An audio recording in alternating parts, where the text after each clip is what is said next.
again, we've seen this happen. Oh, they let him have his Chaos Knight, but if they're playing really, really fast, Chaos Knight's not going to be able to keep pace. And if they're able to shut him down, this hero, while Hector really loves playing it, it's going to be difficult for him to recover. This is not a Sven. This is not, a Wraith King that has the boys to help him out with the jungling and farming and whatnot. So it's an interesting thing that they opted to pick this up, especially, I'm thinking that the Undying is going to be the support, the 5 over there. They're not going to pair it up against the Chaos Knight, but it's shaping up to look really good right now for Quincy Crew, to be quite honest. Mm-hmm. I'm interested in what they grab us last here. The question is, we always say, no matter what happens, Hector is going to be able to find farm, but they grab a Pangolier as well. This is such a fast-paced lineup. This is really going to put that theory to the test that, he finds farm no matter what on Hector. Can he against a Clockwork Nature's Prophet Undying Pangolier lineup? I don't know. That might be a bit much for even him. I think it's going to go too fast. Too fast for even Hector? Too fast for Hector. This is not a hero. Like, he doesn't have any sort of buff that's going to be able to help him out. Take, cleave or anything. The Darkseer, though, picked up here. So I'm guessing, so they're actually going to be running Stinger on the Silencer, and they'll put Whisper on the Darkseer. And I like that a little bit better, honestly. It's not a hero we've been seeing a whole heck of a lot of, but it is going to be able to do some D-push, which I think is really good.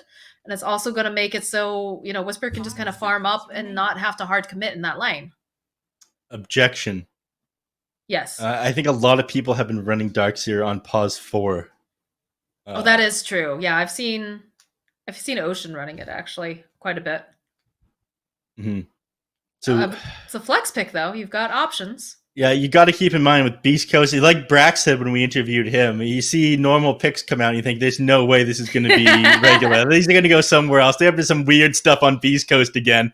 And Brax knows, and he was right, I love Brax. So we can't be certain what they want to do. Shout out to the Brax Street boys, by the way. Mm-hmm. Anyone who's not part of the gang, make sure you join. Yeah, Brax Street's back. Yeah, tell your friends. I've never actually had independent thought. Everything that I come up with, Brax has already said. You're not supposed to tell them, Neph. Come on now. Yeah. You're supposed to be very, very strong. Be like, Brax learned everything he learned from me, Neph Sensei.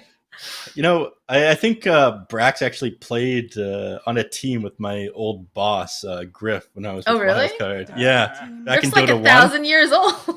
Yeah, I know Brax looks young and healthy. He probably eats very well, but I'm pretty sure he's quite old too. He doesn't eat well. I mean, you see him tweeting out every fast food place. I know, every fast food place, every time he streams. And Sunsfan. And Sunsfan. But, yeah, okay. We don't know. We don't know. It could be a Whisper Silencer. It could be a position 4. I wouldn't think it's a position 4, though. I would say that Schofield's playing the Earth Spirit, like hands down, and then the Silencer is going to be Stinger. 10 seconds remaining. But you did bring up a point. You can't be sure with these guys. They're crazy, as Brax said. You are preferring Quincy Crew's lineup this game as well? I don't know yet. I want to see what the last pickup is here for Beast Coast. Mm-hmm. This sounded like the Chris Luck hero. Mm-hmm. It did sound like you were preferring their draft, prior to this, and it was just too fast for even Hector. You guys got to keep in mind, Moxxi has a heavy South American bias, Dude, how are you going to call me out like that? I'm trying really hard to stay, non-biased. Neutral? Yeah. You've been following these boys forever, though. I have. I love my South American Dota. I love NA too, but SA definitely was the first scene that really embraced me, so they always have a very special place in my heart. I just say biased, Sure, go See, with with that all now. those emotions. Go with that, yeah. No, but you are the go-to person that I talk to every time I need anything South American Dota related. I'm starting to learn a little bit myself, but... Choose your hero. Ooh, that Ricky? How do you feel about this Ricky pickup? I like it. I think that was a nice way to close out this draft. You're able to get on top of Stinger on the Silencer. Whisper... he's going to have a little bit of a rough time in the Darkseer against the Ricky as well. Didn't he run this once before? Which game was that? You were there. Yeah, I'm not crazy. It was yesterday. Somebody ran the Ricky. That was yesterday. They ran the Ricky. Yeah, everything's a little bit of a blur for me, you guys. My bad. I'm starting to get regular hours of sleep. But yeah, it ended up going really well for them that game as well. I think Chris Luck, he's going to be forced to build defensive items, He's and got to they're get just a going to Yules at the very least. yeah, and they're just going to run over their bases. The one issue that I have with the Ricky is, you have no real hard building hitters on Quincy Crew. So you are able to take fights, you're able to push, you have that sustain, you have the Nature's Prophet Treants and whatnot. But Lelis, he's probably going to have to go Desolator or something like that so they can actually shove the buildings after they win the team fights. Because Ricky, he doesn't want to approach the towers and be susceptible to getting turned around and killed like that, right? Well, that is the one real drawback of what Quincy Crew has going on is they don't have the greatest tower push, right? You're really going to be relying mostly on Lelis with the Treants until UR starts getting real big here. So, I mean, it's a little bit wacky coming out from Beast Coast. Talent, I don't want to say talent-wise, but like skill-wise, like from everything we've seen, stats don't lie. Quincy Crew, they are definitely favored in this. However, I have some faith. I want to see what they can do over on the side of Beast Coast. I like the fact that we're getting something a little bit different. I always like casting something a little bit different. It gets boring doing the same things over and over, but I do think that Quincy Crew is going to give them one hell of a fight. What do you think, Neph? I think Quincy Crew is going to give him too much of a fight here. I think, too much? As much as you love brawling and SA Dota, you're not going to want what Quincy Crew is about to bring down here. I think they're going to close out this game incredibly fast. You have to keep in mind, Moxxi, two of the fastest games in this group stage were both victories by Quincy Crew. 13 minutes in their game against Catjammers, one game, and I believe there was a 15-minute game that they won out as well against, what was it, No Pango? But as Quinn has said, they're not immortal. They do bleed. They do bleed, but is it going to be hard to make them bleed? Yeah, 15 minutes against No Pango. I do believe that it is going to be difficult to make them bleed, but I do think that it's possible. Nothing is impossible, Neph. Joe's already setting up. Let's see these ward placements. Talk about these. When he's just cutting the trues for the optimal ways to move around in these. He's not playing around here. Every game he plays his heart out. But I guess it's easier to play like that when you say you're not immortal. The guy was very humble in the interview. It looks like they're constantly pushing themselves, and it feels so odd to be at the top of the region and not feel a little bit cocky. But I guess that's how they stay on top, right? I was very impressed, honestly, with the interview he gave. I thought that, again, like you said, these guys, they're the kings of America. They've been top of everything. Every tournament belongs to Quincy Crew, but like you said, very humble and open to the, the idea that they could get taken down at any moment. And I think that's smart because that's how you stay on top. Nectar seeing Lelis throws out the Chaos Bolt. They'll go with the roll on in as well. Snap up that bounty rune. And Lelis, this looks like this is going to be our first blood. Cogs come in and it traps Lelis and Ector. So the only it's a good start. Bad part about that one is, Stinger, he didn't get the +2 there. You need the Glaives of Wisdom first. I believe that's the ability that... Pick it up soon. It's weak, Moxxi. It's weak. Wow, dude. Oh my god. All right, Neph's NA bias coming out strong here. This is what do a friendly wager here? Schofield having a roll on out. I mean, I like Beast Coast. I love watching them. I think Thunder Predator is probably one of my favorite SA teams at the moment, but Beast Coast was for a pretty long time. It looks like, to me, it kind of felt like they got a little bit cocky, sitting in that top spot, the exact thing that, Quinn talked about. They felt immortal inside their region. They were winning absolutely everything, but everybody's been taking games off of them now. But that's what happens when you're under a microscope. Yeah, I mean, when you're the most popular team, there's more VODs, there's more games to watch, and your strategies are laid out a lot cleaner than if you're, playing in different stacks and you're muddled up a little bit. So it makes sense that everybody was gunning for them. And you can see now that Beast Coast, they slipped quite a bit. That doesn't mean that they can't get better. Schofield, this is looking like Yoar is going to get an easy kill here. Drops tricks to the trade and a blink strike forward. He'll happily collect. I mean, Schofield probably thought he was safe over there. Didn't think that the UR would run so far from the creep wave in order to chase him. You know, it thinks, okay, if I go far enough, certainly he's not going to chase me this far. But wow, he's not joking around here. No, he's not. He's not going to let him get away with that. Quinn's struggling a little bit here in the middle lane just because of the fact that he's constantly having that dagger spammed out on him. But his CS is excellent. It's much higher than Chris Luck's. 13 and 3, and he's getting some real nice procs here with that Lucky Strike.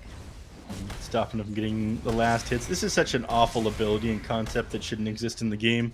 Lucky Strike, but I'm not going to go off about it. I know how much you hate it. You really hate it. Whisper having to duck over into the tree line to get away here from UR. He's just going to TP out, knows that they've got no way to cancel it. Right to the tower. Quinn diving a little bit far here over after Chris Luck. Yeah. Pushing his limits, forced him back. He knows that Chris Luck doesn't have any regen right now, so he's trying to punish him for it. Beautiful. Stops him from getting the last hits and harasses him at the same time with that swashbuckle and the lucky shot. Dagger is going to do a lot of damage to him, though. I think this mid lane, who's going to win it, is going to come down to whoever wins this 50-50 on the rune that spawned. You don't want to be spending that much more gold on Quinn. Ooh, Chris Luck going in, wants this kill on Quinn. Has the fairy fire. Ooh, it's going to be real close here. I think the regen's enough, though, yeah? Yeah.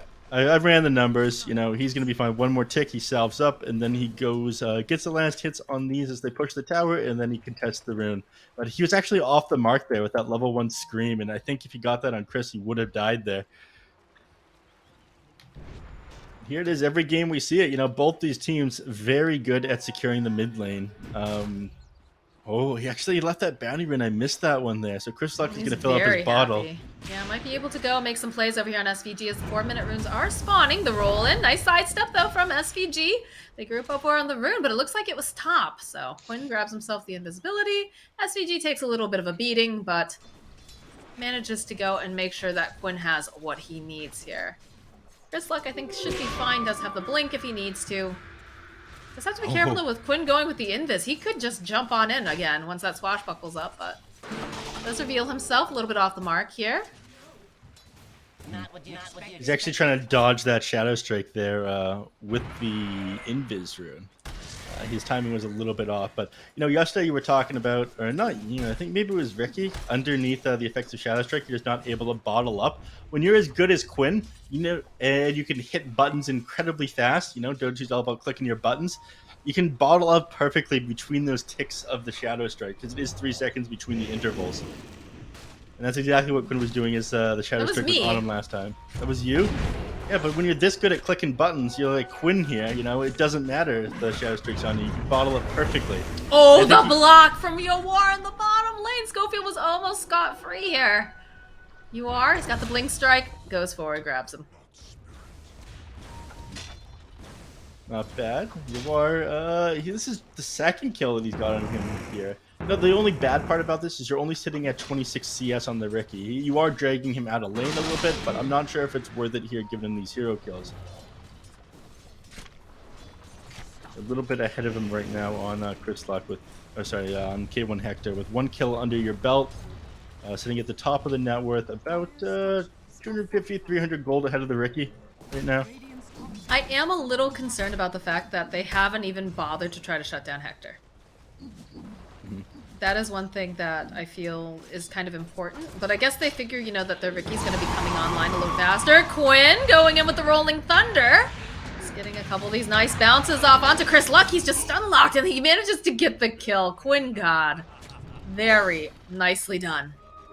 Yeah, there's just no way you can get that blink off in that situation. And, this is one of the things that's so amazing about playing Pango in the mid. You have so many walls here with the ramps and whatnot that as long as you're very good on this Pangolier, you can stun lock a hero down. Yes, you got the Quap ult, you almost brought him down, but Quinn, he knows exactly how much damage that Quap is going to be able to do with him, and he stays on him and then TPs out. So it's going to put him pretty far ahead of the Queen of Pain here. He's up about 500 net worth on him. Whisper in the bottom lane. He's taking a lot of damage from the battery assault. He's trying to just hide himself over here in the corner, make a sort of illusion. He only manages to make the a couple of these, but not enough. Not sure why he... I mean, I know why he dropped it, but at the same time, Tell me, son, not what you expected. Did you just pause on him? Yeah, you are just pause the Oh game. my god. Not Classic sure. NA Dota. Yeah, no explanation either. They're not saying anything. They're just taunting them in all chat. Come on, you guys. Play nice. This is a professional Dota 2 match. You guys are the top of your regions. Yes, Lawless. You're very proud of yourself. Yes. Lawless, excellent player, by the way. You know, everyone on Quincy crew, you know, I feel like they're all like top NA players, superstars, friends with each other. Lelis, the fact that the best offlane that they could find, you know, on the top team, anyone in NA would be happy to play for Quincy crew, and they use an S2A player with them. They use Lelis. That is, the game is so different from it was a couple years ago. I felt like a lot of people in NA would look down on South American players, but you know, they are so strong right now. Beast Coast and Schofield forced to run away. Didn't manage to get the kick back, but again, you've got a Ricky who could just jump right back in again. No, I agree. I think one of the, you know, I was back when SG Esports, that's a real throwback for y'all here, is SG Esports was a thing. Lelis was my favorite offlaner South America. And then the patch changed quite a bit. We started to see Cabo. Ooh, Wrath of Nature coming out here. SVG gets the kill. As they'll jump right back in again. They see Stinger. They should be able to give him the click down here. They'll use the tricks of the trade. And they'll go right back in again. It's a beautiful vacuum, but there's nothing to follow up with. There's your 3-0. Going the way of Quincy crew with that one. Looking to pull up in my post fight. Or maybe not. All right, that's fine. It's not going to appear on the map, but you know, 3 kills going their way. Unfortunately, they're not going to be able to push. Lelis, he just goes right back up to top lane afterwards. He wants to deal with Chris Lock, make sure he can't get any damage onto this tower. Quinn going right back in again. Too greedy, Chris. You know that's coming. Quinn, you know, he takes it all. Doesn't give him an inch here. No. Chris Lock is getting outplayed here in the mid lane. Again and again. You got to be careful when you're committing onto Quinn. I feel like this is a player that you're not really going to be able to outplay. He plays Dota all day. He's ranked #1. He plays mid lane nonstop. You know, he knows every matchup so well. If you want to be able to get a solo kill onto him. That wasn't even him trying to get a solo kill. That was literally him sitting on his tower trying to get a click off because he was too greedy. I'm not even kidding. He was too greedy. He should have backed off. You know that there's going to be a swashbuckle coming for your face. Singer's dead. Boop. Oh, did you see Clockwork trying to get the final hit on that? No. Oh, nice try, MSS. Yeah. Nice try. Smoke play coming out from the side of Beast Coast, though, so they know where several of the heroes are, and they're hoping maybe they can get the jump on Ricky. They have a sentry, and that looks like to be it. And look at that scan as they come down. They know. UR says, yeah, I'm not interested in this. I'm just going to hang out underneath my tower. You can waste your time here, as they are trying to make some moves on Hector, but Hector's already just backed out of the jungle. But he's not hitting creeps, so... We're going to see the awesome Chaos Knight build where you just go... You build Ogre Axe 1,000 different times for your Sanj and Yasha, for your BKB, for your Echo Saber. All the status resistance. Yeah. I'm a big fan of like just the 3 Ogre clubs that you're forced to build. Alright, Hector thinks that he can get this kill on Ricky, but he can't. He used his ultimate on that, used the Phantasm, and doesn't manage to get anything off of it. Stinger just grabbing up this bounty, and he's definitely going to die for it here. Might be able to get the denial off if he's really lucky, but I don't think Quinn's going to give him any sort of an inch as he goes down. You do have to keep in mind that Hector, he uses the Phantasm to farm quite a bit. So, you know, on one hand, yes, he did pop out to go on you are right there. On the other, you know, it's not often that we see him just shove out the lane and take jungle camps with it. Good cancel on MSS over here, but oh my god, Quinn's doing so much damage. They get the Sonic Wave off. Still, they only end up losing Schofield. MSS sitting very, very low. The jump forward, though, coming out from Chris Luck, does manage to clean up. If they could get this kill on Quinn, it would be huge, but they're split up. They're not paying attention to one another, and they go right back in again. Wesper falls. Hector dies to UR during all of this, and Chris Luck also goes down. It's like Stinger, he's trying so hard. He wants his kill on SVG, and he can't do it. It's a team wipe. everybody dying. You know, Chris Luck Hector in the top lane as well. He actually just chased him down from 100 to 0 on UR, and it's crazy. You think you're gonna be able to get away on Chaos Knight given all the movement speed and armor you have, but you know, with nobody's able to help them, timing that perfectly. They know that they're trying to take a team fight in the bottom lane at the same time, and this is the way that they're shutting that down. We say, okay, no matter what happens, Hector, he's going to be able to find farm.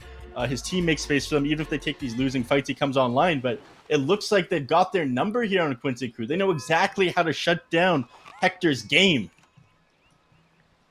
That's, I guess they figure that Beast Coast is another one of these #1 teams that they need to look out for. They perfectly countered out their playstyle there. I think they also, you know, with some of the bans too coming out from Beast Coast also made it very difficult for Chris Luck, because there are a lot of the heroes that he likes to play too, but you know, I don't think the Queen of Pain is really as strong as it used to be. I think there are better mid laners, but Chris Luck, you know, it's hard, right? Quinn is, we saw in one of the other games, Minnie asked Quinn, just like, please be gentle. Because he knows that Quinn is the best mid in the world. Well, not the world, I'm sorry, NA. My bad. My bad. Okay. This is a dead Schofield. He's trying to roll away. Goes the opposite direction of where they think that he's going to go, at least. But he is eventually going to get found here by Lelis. And look at how much damage Lelis does with that Lightstone. He's got the Orchid, too. They're just chasing him down. SVG, a big old golem here, just giving him the punches. MSS making his way over, too. It's not even going to be needed. Tries to snipe that final kill. And they pull the wave back away from the tower with the catapult. That was the goal there of Schofield, but it's not going to matter a whole lot. You know, you have your Blightstone down on Nature Prophet. He's got his army of treants, and here he goes again. This time without Fortify to deal with. And, you know, this is the play. You send the one treant to block the creep wave so it's not able to slow things down. Look at him. What a god here. Lelis, he does the math. He runs the numbers, and Schofield's coming back to shut them down. Never mind. Let's look elsewhere. Well done, Neph. Well done. Thank you.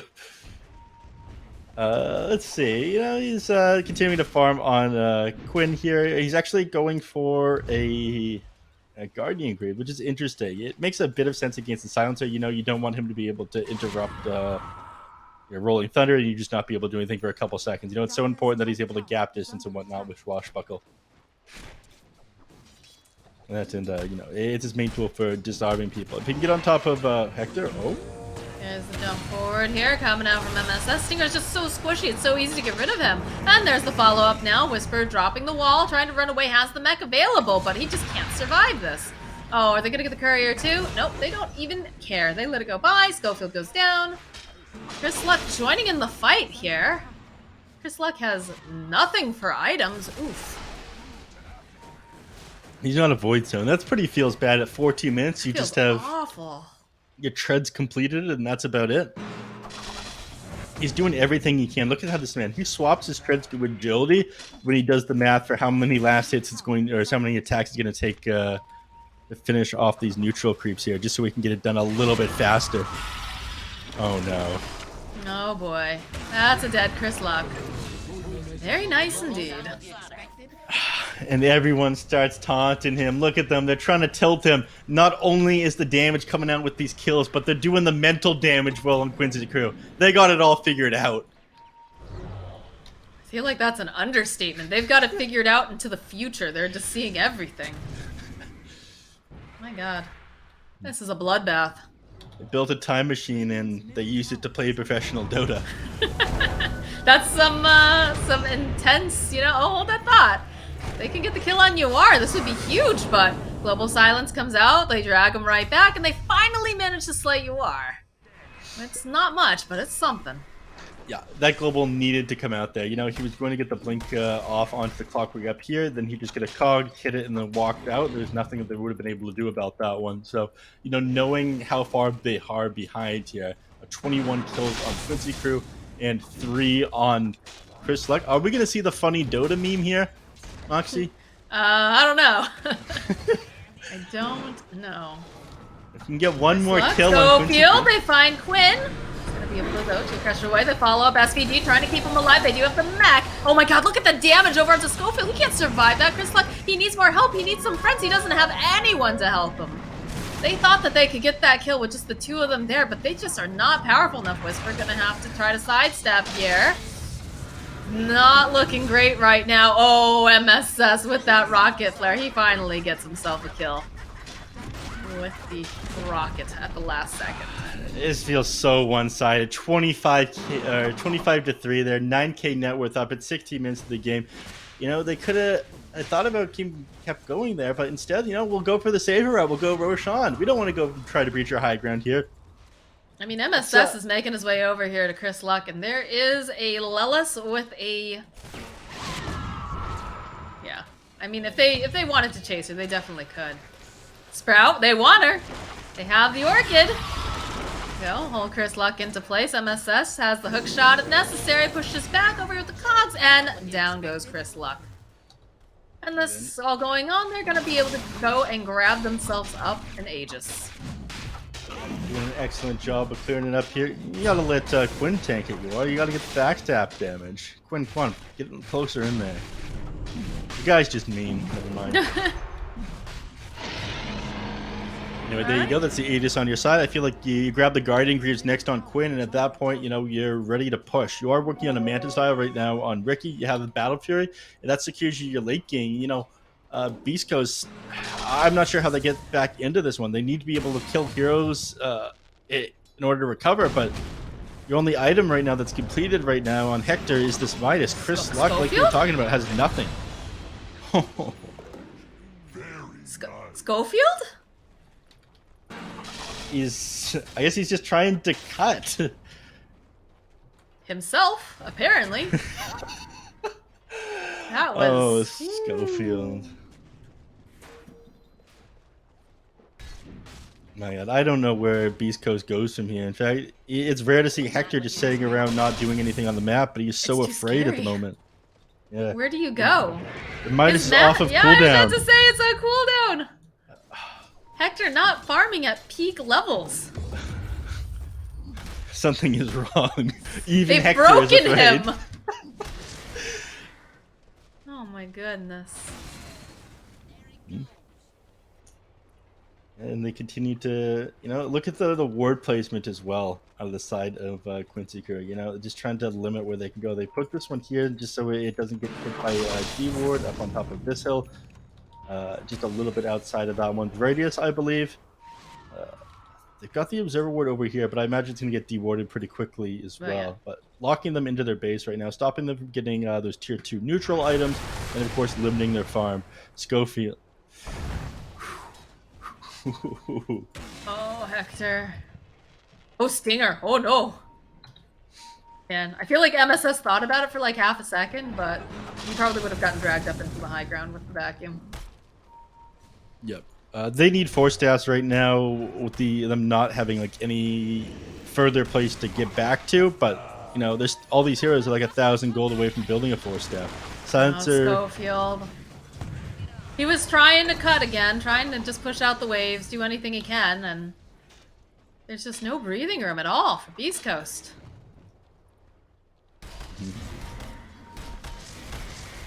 Once again, you can get a 4 staff to be able to juke them around these fights, but you know, they're boxing you in. They're suffocating right now on Quincy crew, and I think they're just building a couple more items they need before they know that Beast Coast isn't going to be able to take these high ground fights at all.